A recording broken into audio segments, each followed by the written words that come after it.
Diego Valequez es de Seville, España. Él es brillante, artístico y atrevido. Él pinta y dibuja. Le gusta ir a una escuela de arte. Es estudiante y maestro. Spanish painter Diego Valequez was born circa June 6, 1599 in Seville, Spain. At the age of 11, he began a 6-year apprenticeship with local painter Francisco Pacheco.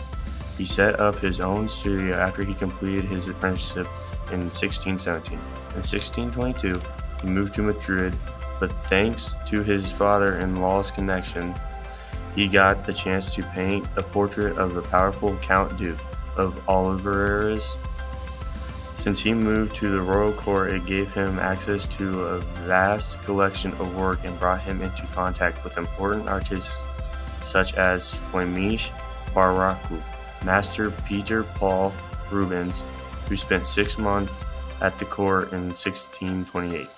He painted from in his early age 20 to his late 50s, right before his death. Although his early paintings were religious themed, he became renowned for his realistic, complex portraits as a member of King Philip V's court. Valequez was a master of his use of treatment of light and shadow to create high contrast. Composition was a strategic tool for Valequez in motivating the viewer to experience his work as it was intended. He often used diagonal structures, complex focal points, and separate planes to manipulate the eye to see what was important or to see a deeper understanding of the picture. In December 1622, the favorite court painter of young King Philip V died, and the king's minister, Count Duke of Olivares, summoned Valequez for the vacant position. Within 2 years, Valequez was paid to move his family to Madrid, which became his home for the rest of his life. He was admitted to the royal service with a monthly salary, medical benefits, lodging, and payment for all assigned paintings. His life and career were well supported. Valequez's place of work was also a regular meeting place for many of Seville's leading intellectuals, artists, poets, and scholars. Frequently, the discussion centered on master artists such as Michelangelo, Raphael, Titan, and Caravaggio, and the theory of art. One of the most highly viewed and analyzed paintings in Spanish history is a portrait painting by Diego Valequez, Las Meninas. Diego Valequez was one of Europe's oldest masters painters. From the Golden Age in Spain during the 17th century, he was mainly a portrait painter for the royal court of Spain under King Philip IV, and his portraits today are viewed as the best of the rest. Valequez was as crafty and clever as Leonardo da Vinci when he left us the painting Las Meninas, full of mystery and question. To this day, art historians view Las Meninas as a statement of reality versus illusion. What is reality and what is illusion in this painting? Valequez's masterpiece Las Meninas, The Ladies in Waiting, has become one of the most analyzed works in Western painting. He has accepted